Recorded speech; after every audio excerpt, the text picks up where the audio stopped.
Hello everyone, welcome back to your accountancy videos. In this video we are going to do question number 90. This is one of the difficult questions और इस question में जैसे कि आपने अभी तक सारे कॉन्सेप्ट किए हैं, फोर फीचर, री issue, cash book, journal, balance sheet, वो सभी क्वेश्चंस का एक मर्ज्ड क्वेश्चंस है, तो आप इस क्वेश्चन को बहुत ध्यान से करोगे. With this question we are done with chapter 8. After this we will start our chapter 9, that is issue of debenture. जिसने issue of shares chapter कर लिया उसके लिए बहुत बहुत easy है issue of debenture chapter करना.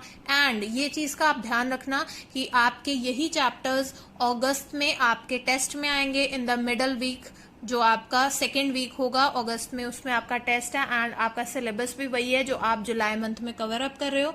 तो ऐसा नहीं है कि आप स्किप कर सकते हो. This chapter is very mandatory and you need to concentrate it.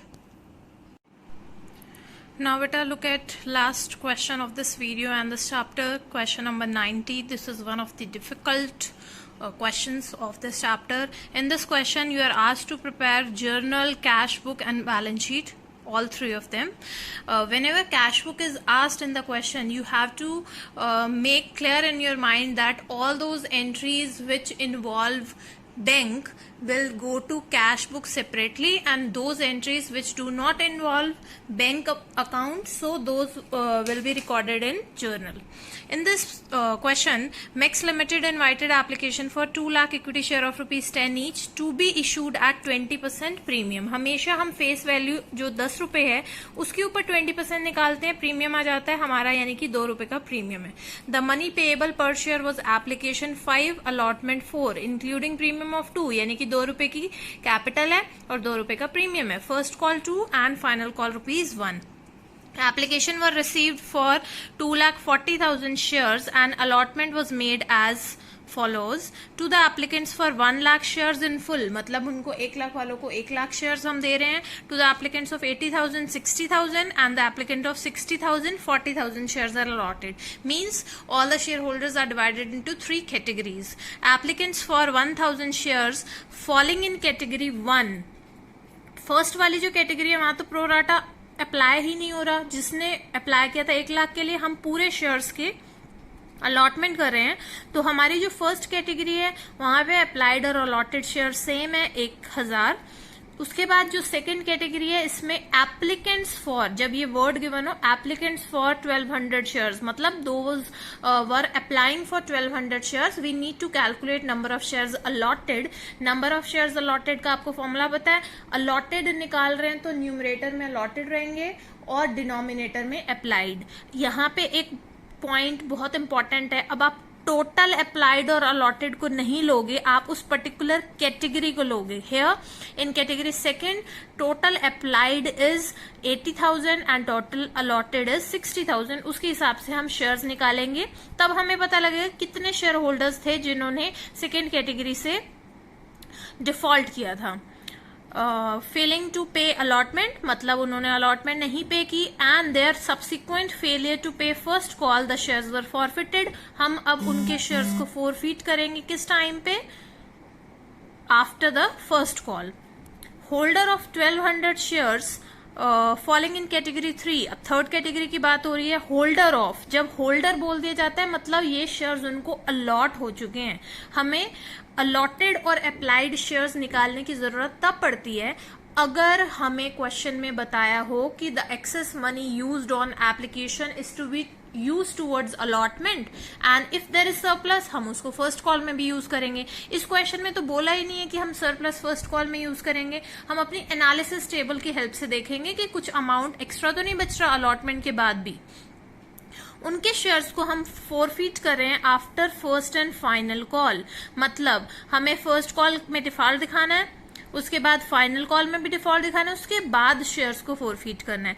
1300 shares, 1000 from category 1 and 300 from category 2 वर री इशूड एट ₹8. एट ₹8 वाला अमाउंट जाता है बैंक में एज फुल्ली पेड अप, मतलब शेयर कैपिटल में एट द रेट ऑफ 10 जाएगा. Generalize the above transaction. बेटा इस क्वेश्चन को करने के लिए आपको बहुत कंसंट्रेशन की जरूरत है. मैं आपको दोनों तरीके से क्वेश्चंस करवाती हूँ. यहाँ पे भी मैंने आपको एक ट्रिक बताई थी लाइव क्लास में कि जब भी हमें जर्नल का क्वेश्चन हो और कैश बुक पूछी हो, आप आप क्या करोगे, आप एज्यूम करोगे कि ये कैश बुक का क्वेश्चन नहीं है, अपनी सारी की सारी एंट्रीज पहले प्रिपेयर कर लोगे, फिर जहां जहां पे भी बैंक का नाम आ रहा है उसको कैश बुक के डेबिट साइड पे डालते जाओगे और उसको जर्नल से कट कर दोगे। इससे आपका टाइम सेव होगा, कोई कंफ्यूजन नहीं होगी और डिडक्ट होने के मार्क्स तो कोई चांस ही नहीं रहेंगे। हमने देखा एप्लीकेशन पे 5, अलॉटमेंट पे, फर्स्ट कॉल पे, फाइनल कॉल पे ये अमाउंट है। मैंने सबसे पहले आपको एनालिसिस टेबल प्रिपेयर करवाई है। एनालिसिस टेबल में क्या होता है, सबसे पहले हम देखते हैं शेयर्स अप्लाइड, फिर अलॉटेड, उसके हिसाब से एक्सेस मनी बनेगी। यहाँ पे शेयर्स अप्लाइड थे 1 लाख, अलॉटेड थे 1 लाख, तो कुछ भी एक्सेस मनी नहीं होगी, हमने लिख दिया डैश। यहाँ पे अप्लाइड थे 80,000, अलॉट हुए सिर्फ 60,000, मतलब 20,000 शेयर के ऊपर मेरे पास एक्सेस मनी हाई होगी। कौन से उससे मल्टीप्लाई करना है मुझे, एप्लीकेशन मनी तो एक्स्ट्रा आई होगी। एप्लीकेशन का अमाउंट था 5 रुपए के हिसाब से, इसीलिए हमने जो एक्स्ट्रा 20,000 है उसको 5 रुपए से मल्टीप्लाई किया, मेरे पास एक्सेस मनी आ गई 1 लाख। सिमिलरली नेक्स्ट केस में हमने देखा 60,000 is applied, 40,000 is allotted, extra share कितने हैं 20,000, 20,000 को एप्लीकेशन मनी से मल्टीप्लाई किया, आ गया 1 लाख। यहां से मुझे पता चल रहा है जब मैं एप्लीकेशन को सेकंड एंट्री में ट्रांसफर करूंगी शेयर कैपिटल में, 2 लाख का मेरे पास एक्सेस रहेगा, जिसको हम कॉल्स इन एडवांस के नाम से शो कर सकते हैं या फिर शेयर अलॉटमेंट के नाम से भी कर सकते हैं। अब after application next stage is allotment, तो मैंने लिखा ड्यू ऑन अलॉटमेंट। अब मुझे अप्लाइड वाले शेयर्स को भूल जाना है, मुझे सिर्फ शेयर्स अलॉटेड को देखना है, क्योंकि एक्चुअल में जितने शेयर्स अलॉट होते हैं हम उसी पे ही अलॉटमेंट मनी मंगवाते हैं, पूरे पे नहीं मंगवाते। अब मेरे यहाँ पे अलॉटेड शेयर्स थे 1 लाख, अलॉटमेंट मनी थी 4 रुपीज के हिसाब से, तो मैं कितना मंगवाऊंगी, मल्टीप्लाई किया 4 से, 4 लाख। सेकेंड केस में मल्टीप्लाई 4 किया, 2,40,000, 1,60,000। Amount due on allotment here comes is 8 lakh rupees. अब मुझे ये पॉइंट को ध्यान रखना है कि ये मेरा अमाउंट ड्यू था, ये मेरे पास ऑलरेडी एक्सेस में आ चुका था। This amount is to be utilized on allotment, तो मैंने यहाँ पे लिखा है to be received on allotment, कि अगर मैं अमाउंट ड्यू में से अपनी एक्सेस मनी को डिडक्ट कर दूं तो फिर मुझे फ्यूचर में कितना रिसीव होना चाहिए। मैंने देखा यहाँ पे तो कोई एक्सेस नहीं था, पूरा 4 लाख रिसीव होना चाहिए। यहाँ पे माइनस किया 1,40,000 आ गया, यहाँ पे माइनस किया 60,000 आ गया, मतलब 8 लाख में से मुझे 2 लाख तो किसी कीमत पे नहीं लेना क्योंकि पहले ही आ चुका है, मुझे 6 लाख रुपीज रिसीव करना था। But here comes another point कि यहाँ पे तो कुछ डिफॉल्टर्स हैं, तभी हमें 6 लाख रुपए का अमाउंट रिसीव नहीं हो पाएगा। हम इस 6 लाख में से फर्दर डिफॉल्ट को भी डिडक्ट कर देंगे, तब हमें पता चलेगा कितना अमाउंट एक्चुअल में रिसीव हो रहा है। अब आपको क्वेश्चन में गिवन है कैटेगरी फर्स्ट में जो नंबर ऑफ शेयर्स अप्लाइड है वही अलॉटेड है, तो applied is equal to allotted 1,000। इन शेयर होल्डर्स ने डिफॉल्ट किया था और अलॉटमेंट मनी नहीं पे की, कितने रुपए के हिसाब से, 4 रुपए के हिसाब से, तो मैंने 1,000 इंटू 4 लिखा, कॉल्स इन एरियर मेरा आ गया 4,000 रुपीज। आफ्टर दैट कैटेगरी 2, उसमें हमें नंबर ऑफ शेयर्स अप्लाइड बताए थे, अलॉटेड नहीं बताए थे, हमने अलॉटेड निकाल दिए। उसी कैटेगरी के अप्लाइड और अलॉटेड को यूज किया, अलॉटेड निकालने हैं, न्यूमरेटर में वही रहेगा, allotted upon applied into his shares. हमारे पास यहाँ आ गया 900 शेयर्स उसको एक्चुअल में अलॉट हुए हैं। When he has applied for 1,200 shares but only 900 shares are allotted to him, मतलब 300 शेयर्स के हिसाब से उसने एक्स्ट्रा एप्लीकेशन मनी पे कर दी थी। ये मैंने वही लिखा है कि 300 शेयर्स के हिसाब से 5 रुपए की एप्लीकेशन मनी एक्स्ट्रा मैंने पे कर दी थी, तो मेरे 1,500 रुपए हो गए एक्सेस। जब मैं एप्लीकेशन मनी रिसीव कर लूंगी उसके बाद मुझे क्या करना होता है, अलॉटमेंट ड्यू, हम जो एक्चुअल अलॉटेड शेयर्स हैं उसी पे ही तो अलॉटमेंट ड्यू करेंगे, तो 900 शेयर्स पे हमने अलॉटमेंट ड्यू किया एट द रेट ऑफ 4, आ गया 3,600। ये मेरा अमाउंट ड्यू है कि मुझे लेना है 3,600। मेरे पास 1,500 रुपए एडवांस में आ गए थे, मैंने देखा 2100 रुपए मिलने चाहिए, because the share holder is not giving. तो ये मेरा क्या हो गया, कॉल्स इन एरियर का अमाउंट। इसी कॉल्स इन एरियर के अमाउंट को मैं अमाउंट रिसीव करते टाइम भी यूज करूंगी, एंड फॉर फीचर के टाइम भी हम वर्किंग नोट्स में से इस अमाउंट को लेकर जाएंगे। कभी भी आप प्रो राटा के केस में जब कैंसिलेशन की एंट्री करते हो, मल्टीप्लाई डायरेक्ट नहीं करते, यहां से लिखते हो, और फिर जो फॉर फीचर का अमाउंट होता है उसको भी मल्टीप्लाई नहीं करते, हम बैलेंसिंग फिगर की फॉर्म में निकालते हैं। तो आप पहले ये एनालिसिस टेबल करके कैलकुलेशन कर लोगे, ये आपके वर्किंग नोट सॉल्व कर लोगे, उसके बाद जर्नल एंट्री स्टार्ट करेंगे। अब मैंने आपको क्या बोला है कि मैं आपको पूरा क्वेश्चन सॉल्व करवा रही हूं, फिर हम क्या करेंगे, बैंक वाली एंट्रीज को कट करते जाएंगे और कैश बुक में लिखते जाएंगे, और बाकी से सारे एंट्रीज कहाँ जाएंगी, ऑब्वियसली जर्नल में। हमें ये जो कटिंग्स होंगी इससे कोई फर्क नहीं पड़ता, हमारा क्वेश्चन बिल्कुल ठीक है, कहीं पे भी हमने गलत अमाउंट नहीं लिखे, दैट्स इनफ। 8 में से 8 स्कोर आपको मिलेगा। तो हमारी फर्स्ट एंट्री क्या होती है, bank account debit to equity share application account. 2,40,000 total shares applied थे, उस पे 5 रुपए के हिसाब से हमें 12 लाख रुपए रिसीव हो गए, पर हमारे टोटल अप्लाइड शेयर ज्यादा थे, अलॉटेड शेयर्स तो कम थे।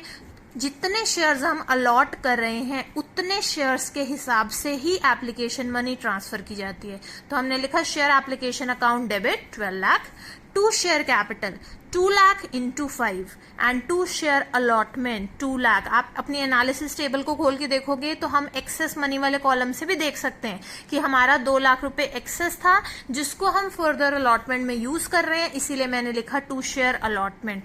कभी कभी ऐसा भी होता है कि इतना एक्स्ट्रा पैसा एडवांस में रिसीव हो जाता है कि अलॉटमेंट रिसीव करने के बाद भी कुछ एक्स्ट्रा बचता है, जिसको हम कॉल्स में यूटिलाइज करते हैं। तब मैं यहाँ लिखती to share allotment account, to share first call account, या फिर कलेक्टिवली हम इसको कॉल्स इन एडवांस लिख सकते हैं। हमें बाद में पता होना चाहिए कि मेरा अगर 6 लाख रुपए का एक्स्ट्रा अमाउंट था, उसमें से मैंने 2 लाख तो अलॉटमेंट में यूज किया था, बाकी 4 लाख मैं फर्स्ट कॉल में यूज करूंगी। आगे हमने after receiving application money and transferring it to share capital we need to make our allotment due. आपको पता है अलॉटमेंट के 4 रुपए हैं, जिसमें से 2 रुपए शेयर कैपिटल के हैं, 2 रुपए प्रीमियम के हैं। हमेशा हम जो ये बाइफिकेशन दिखाते हैं और सिक्योरिटी प्रीमियम को अलग से लिखते हैं, ये हमेशा ट्रांसफर वाली एंट्री में होता है, कभी भी बैंक वाली एंट्री में नहीं होता। तो हमने लिखा share allotment account debit to share capital account to security premium reserve. इसकी नरेशंस में बार बार नहीं लिखवा रही हूं, आपको याद हो जानी चाहिए अब तक। Being allotment money made due. After making allotment money due we need to receive our amount. मेरा यहाँ पे अमाउंट टोटल बन रहा था 8 लाख। उस 8 लाख में से मैंने आपको एनालिसिस टेबल में भी बताया था कि 2 लाख तो हम रिसीव करेंगे ही नहीं, क्योंकि हम उसको रिसीव कर चुके हैं eight the time of application. हम उसके साथ साथ डिफॉल्ट को भी डिडक्ट करेंगे। वर्किंग नोट्स में हमने निकाला था कि 1000 शेयर्स पे एट द रेट ऑफ 4 हमारा फर्स्ट कैटेगरी का डिफॉल्ट है, और सेकंड कैटेगरी का डिफॉल्ट हमने एक्सेस डिडक्ट करने के बाद निकाला था 2100 रुपए। दोनों को ही मैं माइनस कर रही हूं, तब मेरे पास आ जाएगा फाइनल अमाउंट जो कि मुझे रिसीव हो रहा है at the time of allotment. After receiving allotment next stage is making the first call due. हम अब अपनी फर्स्ट कॉल ड्यू कर रहे हैं। Share capital account debit to share first call account debit to share capital account. 2 lakh shares पे first call का amount है 2 rupees के हिसाब से। Being first call money made due 4 lakh. अब ड्यू करने के बाद नेक्स्ट चीज क्या होती है, हम रिसीव करते हैं। रिसीव करते टाइम मैंने यहाँ पे लिखा है bank account debit calls in arrear account debit to share first call. इसको करने का दूसरा तरीका क्या है, नीचे आप ब्रैकेट में सीधा 4 लाख रुपए के अमाउंट में से जो रिसीव नहीं हो रहा उसको डिडक्ट कर दो। दोनों तरीके ठीक हैं, जो आपको लिखा हो जो कन्वीनियंट लगे आप वो करोगे। In case question is mentioning that you need to open calls in arrear and calls in advance account, then this will be correct. तब आप सीधा डायरेक्ट माइनस करके नहीं लिख पाओगे, क्योंकि उन्होंने बोल दिया कि calls in arrear account show करो। देखो यहाँ पे अब आप क्वेश्चन पढ़ रहे थे, आपने देखा था 1000 पहली कैटेगरी के जो थे उन्होंने फर्स्ट कॉल मनी नहीं दी। उसके बाद जो सेकंड कैटेगरी के थे उसमें एप्लीकेंट्स गिवन था, तो हमने अलॉटेड वर्किंग नोट्स में निकाल लिया था। 900 शेयर्स अलॉटेड थे सेकंड कैटेगरी के, उन्होंने भी फर्स्ट कॉल मनी नहीं पे की। उसके बाद नीचे हमें बताया था 1200 शेयर्स जिनके पास थे वो थर्ड कैटेगरी से थे, उन्होंने भी फर्स्ट कॉल पे नहीं किया। तो मैंने तीनों का ही यहाँ पे लिख दिया कि 1900 और 1200 शेयर्स पे एरियर था एट द रेट ऑफ 4। इन तीनों को टोटल करके मैंने जब 4 से मल्टीप्लाई किया तो मेरे पास आ गया 12,400 का अमाउंट, जो कि मेरा कॉल्स इन एरियर है। जब मैं 4 लाख में से कॉल्स इन एरियर को डिडक्ट करूंगी तो मेरे पास बाकी अमाउंट आ जाएगा bank account debit. After receiving first call the shares of category 1 and category 2 were forfeited. 1000 पहली कैटेगरी के और 900 दूसरी कैटेगरी के हम फॉरफिट कर रहे हैं। अभी तक हमने फाइनल कॉल 1 रुपीज की नहीं मंगवाई।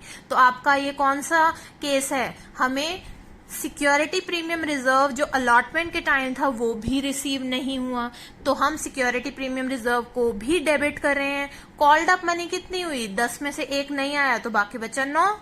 कॉल्ड, पेड, अनपेड, ये हमारी सीक्वेंस रहती है हमेशा। 1900 शेयर्स पे 9 रुपए मंगवाए थे, मल्टीप्लाई करके लिख दिया। 1900 शेयर्स पे 2 रुपए का सिक्योरिटी प्रीमियम था अलॉटमेंट के टाइम पे, रिसीव नहीं हुआ, वो लिख दिया। फर्स्ट कॉल 2 रुपए के हिसाब से रिसीव नहीं हुई थी, हमने वो लिख दी। अब बात आती है शेयर अलॉटमेंट की। क्योंकि यहाँ पे प्रो राटा कैटेगरी अप्लाई हो रही है सेकंड कैटेगरी के केस में, तो हमें मल्टीप्लाई करके नहीं लिखना, हमें अपने वर्किंग नोट से निकालना है कॉल्स इन एरियर। देखो यहाँ पे 1000 शेयर्स पे तो प्रो राटा नहीं था, मैंने मल्टीप्लाई किया 4 से, मेरे पास आ गया 4000 का एरियर। दूसरी कैटेगरी में प्रो राटा था, मैंने वर्किंग नोट से अमाउंट निकाला 2100 रुपए, दोनों को प्लस किया, आउटर कॉलम में लिख दिया। उसके बाद आपको पता है डेबिट एंड क्रेडिट का टोटल इक्वल होता है। डेबिट का टोटल किया, उसमें से क्रेडिट के आइटम्स माइनस की, मेरे पास 4 फीचर का अमाउंट आ गया, बैलेंसिंग फिगर। अब एक मैं आपको ट्रिक बता रही हूं कि इस अमाउंट को हम कैसे चेक कर सकते हैं।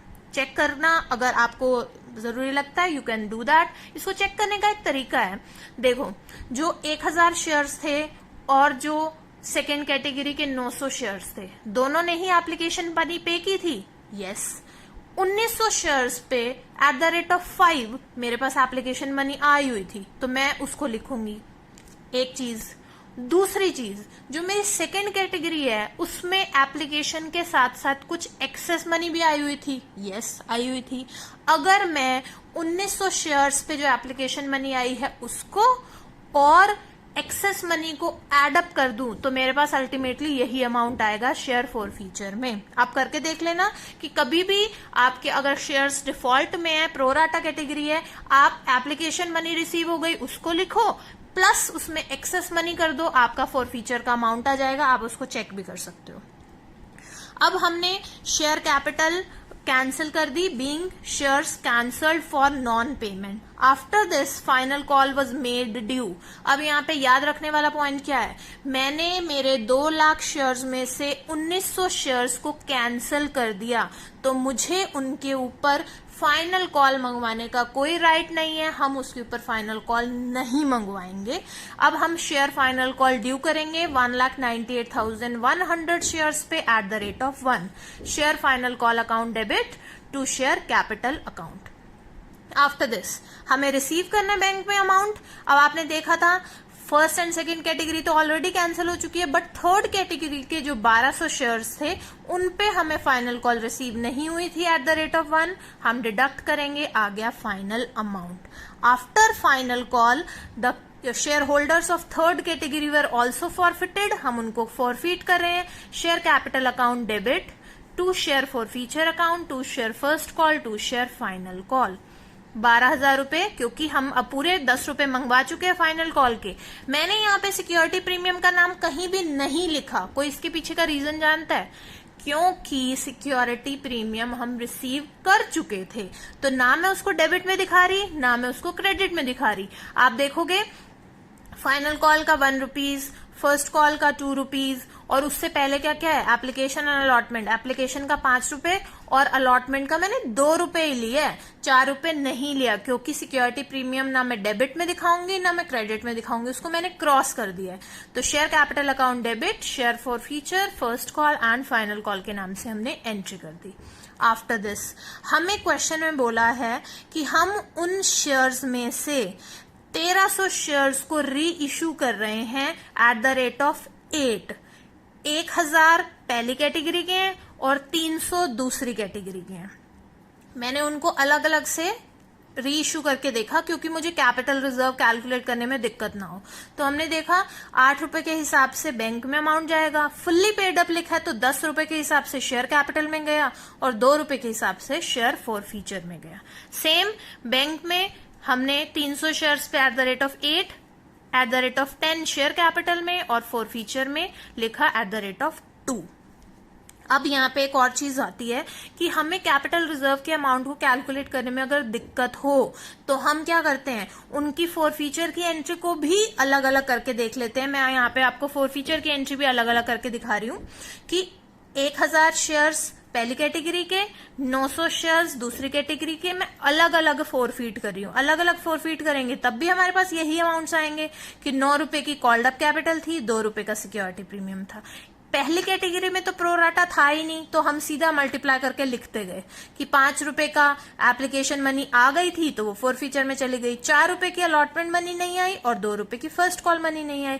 कभी भी जहां प्रोराटा ना हो हमें डायरेक्ट मल्टीप्लाई करना होता है, कोई दिक्कत नहीं होती। बट जो सेकेंड कैटेगरी थी वहां तो प्रोराटा अलॉटमेंट हो रहा था, तो हमने शेयर कैपिटल में लिखा 9 रुपए के हिसाब से कॉल्ड अप मनी, 2 रुपए की सिक्योरिटी प्रीमियम नहीं आई थी। यहाँ पे इंपॉर्टेंट पॉइंट नोट करने वाला क्या है, ये वाला कि मुझे जो शेयर अलॉटमेंट के टाइम पे डिफॉल्ट दिखाना है मैं उसको वर्किंग नोट्स में से उठाऊंगी। मैंने 2100 का अमाउंट अपने वर्किंग नोट से लिखा, शेयर फर्स्ट कॉल कोई एक्सेस नहीं था तो डायरेक्ट मल्टीप्लाई करके लिख लिया और बैलेंसिंग फिगर करके आया मेरा शेयर फॉरफीचर का अमाउंट। अब एक और चीज यहाँ पे क्या है कि 1000 शेयर्स इसके और 900 शेयर्स इसके हमने फॉरफीट किए थे, बट री इशू कितने करे थे, सिर्फ 300 शेयर्स। तो हमने देखा 6000 का प्रॉफिट हुआ था 900 शेयर्स पे, तो 300 शेयर्स पे कितना होगा, 2000 का। प्रोपोर्शनेट बेसिस पे हमने निकाला, फॉरफीचर ऑन 300 शेयर इज 2000। अब बात आती है कैपिटल रिजर्व की। हमेशा शेयर फॉरफीचर में से आप री इशू के टाइम जो डिस्काउंट है उसको डिडक्ट कर देते हो और बाकी चला जाता है कैपिटल रिजर्व में। यहां पे भी आपने यही करना है कि फॉरफीचर के अमाउंट में से ये वाले फॉरफीचर के अमाउंट को डिडक्ट करके बाकी डाल दोगे कैपिटल रिजर्व में। देखो यहाँ फॉरफीचर का कितना अमाउंट है, 5000, यूज कितना हो गया, 2000, तो बाकी कहाँ गया, कैपिटल रिजर्व में। इस केस में भी मैं इस पूरे अमाउंट को नहीं देख सकती क्योंकि यहाँ पे फॉरफीट हुए थे 900 शेयर्स बट री इशू हुए थे सिर्फ 300 शेयर, तो मैंने प्रोपोर्शनेट वाले अमाउंट में से देखना है कि मेरा 2000 का प्रॉफिट था, उसमें से 600 का यूज हो गया तो बाकी कितना बचा, 1400 का। तो यही अमाउंट जाएगा मेरा कैपिटल रिजर्व में, 3000 ये और 1400 ये, तो मेरा टोटल 4400 का अमाउंट है जो कैपिटल रिजर्व में जा रहा है। तो आपने अभी तक जितना भी मैंने करवाया उसको एक बार एक नोटबुक पे नोट कर लेना है। इसके बाद मैं आपको दिखाऊंगी कि हम अगर कैश बुक का क्वेश्चन करते हैं तो हमारा डिफरेंस कहां पर आता है। आई होप सबने अभी तक अपने जो नोटबुक पे सारा नोट डाउन कर लिया। अब हम अपने पॉइंट्स को कट करना स्टार्ट करते हैं। देखो पहली एंट्री बैंक वाली थी जिसमें 12 लाख रुपीस हुए थे रिसीव, तो मैंने क्या किया, cash book with bank column बनाया, उसके डेबिट साइड पे लिख दिया to share application account 12 lakh, first entry done. उसके बाद आ गए हम ट्रांसफर वाली एंट्री पे, एज इट इज उसको लिख दिया। ये मैं यहाँ पे आपको दोबारा लिख के दिखा रही हूँ। आप जब सॉल्यूशन करोगे आपके पास ये तरीका है कि आप उसमें से बैंक वाली एंट्रीज को कट करते जाओ और उसको कैश बुक में डालते जाओ जो आपको इजी लगे। सेकेंड एंट्री ट्रांसफर की, done. Third entry allotment due करने की, हमने पहले की थी अलॉटमेंट ड्यू करने की, उसको यहाँ लिख दिया। फोर्थ एंट्री में तो बैंक का नाम आ रहा है तो यहाँ नहीं लिखेंगे, फोर्थ एंट्री को हम यहाँ लिखेंगे, to share allotment account final amount. Next entry first call due करने की, again share first call account debit to share capital, due कर दिया। इसके बाद तो इसको रिसीव करना है तो जर्नल में नहीं आएगा, वो कहाँ जाएगा, कैश बुक में। मैंने लिखा to share first call account debit final amount. After first call receive I forfeited my shares, तो मैंने फर्स्ट कॉल रिसीव करने के बाद दोबारा से जर्नल पे गई और अपनी फॉरफीचर की एंट्री लिख दी एज इट इज जो मैंने आपको करवाई थी। यहाँ पे आप पूरे 1900 शेयर्स को कैंसिल कर रहे हो और अमाउंट्स आपने लिख दिया। इसके बाद हमने क्या किया था, जब फर्स्ट कॉल आपने ड्यू की, कैंसिल किए शेयर्स, उसके बाद फाइनल कॉल ड्यू की, हम अपने पॉइंट्स को बस कट करते जा रहे हैं, बैंक वाले पॉइंट्स को, और उसको कैश बुक में लिखते जा रहे हैं। हमने देखा नेक्स्ट एंट्री है share final call account debit to share capital, वो अमाउंट लिख दिया। रिसीव की एंट्री कहाँ जाएगी, कैश बुक में, दोबारा से कैश बुक में चले गए, to share final call amount लिख दिया। मैं आपको दोबारा एक्सप्लेन नहीं कर रही कि ये अमाउंट्स कहाँ से आए, क्योंकि आई एज्यूम कि आपने पहले पूरा क्वेश्चन सॉल्व किया है। अब तो बस हम एक नया तरीका सीख रहे हैं कि अगर जर्नल और कैश बुक दोनों पूछी है तो पोस्टिंग में डिफरेंस क्या होता है। आफ्टर दैट हमने फाइनल कॉल के बाद इसके शेयर्स भी कैंसिल किए, कैंसिलेशन की एंट्री कर दी। कैंसिल करने के बाद नेक्स्ट एंट्री हमारी क्या थी, री इशू की। हमने शेयर्स री इशू किए थे, मैंने अलग अलग री इशू किए थे, और मेरे बैंक में गया था एक बार 8,000 और एक बार 24,000। क्रेडिट पे क्या था, शेयर कैपिटल अकाउंट डेबिट, तो हमने शेयर कैपिटल को क्रेडिट साइड पे लिख दिया और बैंक वाले अमाउंट को कैश बुक में लिख दिया। जो आप री इशू वाली एंट्री देख रहे हो उसके अंदर bank account debit, share for future account debit to share capital है। जब मैंने बैंक अकाउंट डेबिट 8,000 वहां लिखा तो बाकी का 2,000 मेरा यहाँ जाएगा जर्नल में, क्योंकि यहाँ तो बैंक की कोई इन्वॉल्वमेंट नहीं है। सेम वे जो उसका दूसरा पार्ट था उसमें मैंने 2400 बैंक का लिखा कैश बुक में, 600 का तो यहाँ जाएगा। तो मेरी यहाँ पे share for future account debit to share capital की एंट्री बनेगी। क्योंकि इस एंट्री में बैंक का कोई रोल नहीं है तो मैंने 2600 की एंट्री जर्नल में कर दी। ये पॉइंट बहुत बच्चे स्किप कर जाते हैं क्योंकि हम इसमें एक एंट्री को डिवाइड कर रहे हैं। बैंक वाला पार्ट उधर डाल दिया और जहां बैंक नहीं है उस पार्ट को यहां डाल दिया। अब आपने शेयर्स फोरफीट करने के साथ साथ री इशू भी कर दिए। लास्ट पॉइंट क्या था, कैपिटल रिजर्व का, तो आपने कैपिटल रिजर्व की एंट्री की, share for future account debit to capital reserve 3,000 plus 1,400 4,400। आपकी ये लास्ट एंट्री जर्नल की हो गई। इस क्वेश्चन में आपसे बैलेंस शीट भी पूछी है, तो अब हम बनाएंगे बैलेंस शीट का format with notes to accounts. जब भी आप बैलेंस शीट बनाते हो हम लिखते हैं balance sheet extract as on dot dot dot particulars note number rupees. ये आपका फॉर्मेट है। इक्विटी एंड लायबिलिटीज के अंदर हम लिखते हैं share holders fund, share capital, अगर सिक्योरिटी प्रीमियम का क्वेश्चन है तो रिजर्व एंड सरप्लस, इनके नोट नंबर, अमाउंट्स को ऐड करके हम डबल लाइंस लगाएंगे कि ये आपका बैलेंस शीट के एक्सट्रैक्ट का टोटल है। अब बात आई नोट्स टू अकाउंट्स की। नोट्स टू अकाउंट्स में पहला होता है शेयर कैपिटल के अंदर division, authorised, issued and subscribed capital. Authorise capital नहीं गिवन थी क्वेश्चन में, dot dot dot double lines. Issued capital 2 lakh equity share of ₹10 each. चाहे लोग 2,40,000 के लिए अप्लाई कर रहे हैं, बट हम उनको कितने इशू कर सकते हैं, जितने कंपनी के पास शेयर्स थे इशू करने के लिए, तो मैंने उतने ही शेयर्स लिखे। 2 lakh equity share of ₹10 each, that is 20 lakh. After this अब आपकी कैटेगरीज बनती है subscribed and not fully paid की।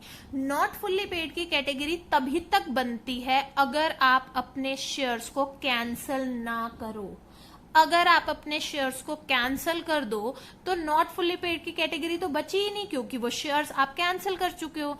तो यहाँ पे आपने कैटेगरी बनाई subscribed and fully paid up capital की, जिसको हम फुल्ली पेड अप कैपिटल के नाम से भी जानते हैं सिर्फ, जिसके अंदर मैं अब शेयर्स किस हिसाब से दिखा रही हूँ, ध्यान से देखना बिल्कुल। 2 लाख टोटल शेयर्स थे, मैंने 1,000 शेयर्स पहली कैटेगरी के कैंसिल किए थे, 900 शेयर्स दूसरी कैटेगरी के कैंसिल किए थे, 1,200 शेयर्स तीसरी कैटेगरी के कैंसिल किए थे। जिसमें से मैं ये बोल रही हूँ कि जो शेयर्स कैंसिल हो गए वो तो मेरे शेयर कैपिटल का पार्ट नहीं है, उनको माइनस करो। ठीक है, माइनस किया। बट उसके बाद हमने देखा कि 1,300 शेयर्स तो री इशू किए थे, मतलब वो दोबारा से हमारे पास आ गए। तो इस कैलकुलेशन से आपके पास आएगा कि मेरे subscribed and fully paid up shares हैं 1,98,200, जिनके ऊपर @10 मुझे रिसीव हुआ है। मैंने मल्टीप्लाई करके लिखा 19,82,000। अब मैंने अगर शेयर्स कैंसिल कर दिए तो मेरे पास फोरफीट किया हुआ चीज कैपिटल का ही पार्ट है, और मैं शेयर फॉर फ्यूचर को सब्सक्राइब्ड एंड फुल्ली पेड की कैटेगरी में एड अप करती हूँ हमेशा। अब मैंने तो शेयर्स कैंसिल भी कर दिए थे, फिर री इशू भी कर दिए थे, तो क्या मेरे पास प्रॉफिट बच रहा है, क्योंकि I have transferred it to capital reserve. तो इसका आंसर है कि अगर आप शेयर्स फोरफीट ज्यादा करते हो बट उतने री इशू नहीं कर पाते, तो हम उन नॉट री इशूड शेयर्स को फोर फीचर के नाम से यहाँ पे ऐड करते हैं। मैंने यहाँ क्या लिखा है, शेयर्स कैंसल्ड बट नॉट री इशूड। जो सेकेंड कैटेगरी थी जिसमें आपने टोटल कितने शेयर्स कैंसिल किए थे, 900, जिसमें से री इशू कितने हुए, 300। हमने अपने वर्किंग नोट्स में देखा था कि 900 शेयर्स पे फॉर फीचर का प्रॉफिट था 6000, 300 शेयर्स पे प्रॉफिट था 2000। अगर मैं 600 में से उस 2000 को डिडक्ट कर दूं क्योंकि वो यूज हो गया, तो बचा कितना, 4000। सेकेंड केस में तो री इशू हो ही नहीं रहा था, तो सारा का सारा जो मेरा फोर फीचर का प्रॉफिट है उसको मैंने यहां लिख दिया। ये मेरा फोर फीचर का प्रॉफिट है जो मेरी कैपिटल के थ्रू ही रिकवर हुआ। क्योंकि मैंने इनको कैंसिल करने के साथ साथ री इशू नहीं किया था, तो मैं उसको अपने शेयर्स की फुल्ली पेड की कैटेगरी में ऐड कर रही हूं। तो मैंने यहाँ पे इन दोनों को ऐड करके आउटर कॉलम में अमाउंट लिख दिया। दूसरा पॉइंट, अब मेरे पास कैपिटल रिजर्व है जो कि रिजर्व एंड सरप्लस की कैटेगरी में आता है। तो कैपिटल रिजर्व का अमाउंट कितना था, 4400, हमने वो लिख दिया। सिक्योरिटी प्रीमियम रिजर्व, मेरे टोटल 2 लाख शेयर्स थे, जिसमें से कैटेगरी 1 और कैटेगरी 2 के शेयर होल्डर्स ने अलॉटमेंट पे डिफॉल्ट किया था और सिक्योरिटी प्रीमियम नहीं पे किया था। मतलब बाकी सबने तो पे किया है, तो मैंने 2 लाख में से 1,0900 शेयर्स को डिडक्ट कर दिया। तो मुझे पता लगा कि मेरे पास 1,98,100 शेयर्स पे at the rate of 2 security premium receive हुआ है। मल्टीप्लाई किया, capital reserve and security premium reserve को जब मैं एड अप करूंगी तो मेरे पास रिजर्व एंड सरप्लस का टोटल आ जाएगा जो मेरा नोट नंबर 2 में है। दोनों को टोटल किया। अब एक और चीज का ध्यान रखना है, इशूड कैपिटल या सब्सक्राइब कैपिटल कभी भी बैलेंस शीट का पार्ट नहीं बनती। बैलेंस शीट का पार्ट क्या होता है, सब्सक्राइब्ड कैपिटल। तो आपने ये सब्सक्राइब्ड कैपिटल और एक रिजर्व एंड सरप्लस का टोटल का जो अमाउंट है ये अपनी बैलेंस शीट में with note number 1 this, note number 2 this, ये पुट ऑन किया और हमारे पास टोटल आ गया बैलेंस शीट का। यही बैलेंस शीट का आपका टोटल आप दिखाओगे नोट्स टू अकाउंट्स में भी और बैलेंस शीट के टोटल में भी। Thank you so much. I know this was a very lengthy question. This question carries 8 marks, so if you just concentrate on the concept तो आपको डिफिकल्ट नहीं लगेगा। एक बार आपको जैसे मैंने करवाया कि आप एक बार जर्नल प्रिपेयर कर लो, फिर कट करते जाओगे, चाहे उससे मैंने आपको बहुत टाइम लगा के समझाया, बट आई होप कि आप इस तरीके को फॉलो करोगे तो आपका हो जाएगा। बेटा इसके बाद आपने immediately after doing this question illustration number 63 खुद से करके देखना है। ये इलस्ट्रेशन नंबर 63 इस क्वेश्चन का बिल्कुल रेप्लिका है, बिल्कुल सेम है। आप उस क्वेश्चन को करोगे तो आपको समझ में आ जाएगा कि आप सही जा रहे हो। वो क्वेश्चन करोगे, 64 और 65 करोगे, ये वाले सारे बड़े क्वेश्चंस हैं। आप देखोगे उनके आगे लिखा है Delhi 2018, CBSE 2019। Obviously these questions are expected in your exam, तो आप उनकी प्रैक्टिस करके फिर क्वेरीज पूछोगे। Thank you so much.